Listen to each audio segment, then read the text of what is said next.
Cuerpos vacíos, helados de frío, bañándose en ríos, corriendo tras brillos oscuros, viviendo del humo, encerrados en muros, soñando con cielos, quemando en infiernos, minuto a minuto y día tras día, muriendo, matando segundos seguros de nada, patadas al viento, perdiendo momentos, seres de otro tiempo, cantando a la muerte, silencio entre gente.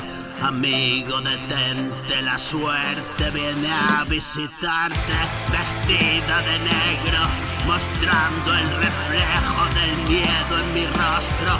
Me arrastro y suplico entre llantos, acabo con esto. Detesto la vida, niego tu regalo podrido.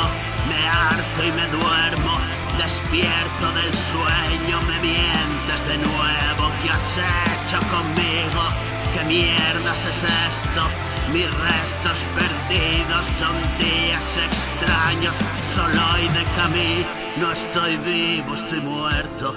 No creo en maestros, lecciones de incesto en mi casa y ancestros, bebidos enfermos. Me enseñaste nada, nada es lo que aprendo.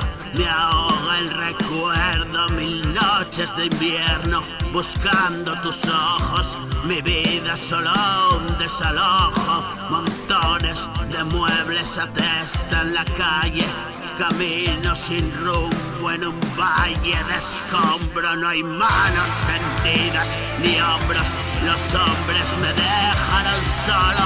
De nuevo te imploro, es mi eco el que oigo. Afuera no hay nada, un vacío. Sudando una cama, un pitido de fondo. Un espacio profundo.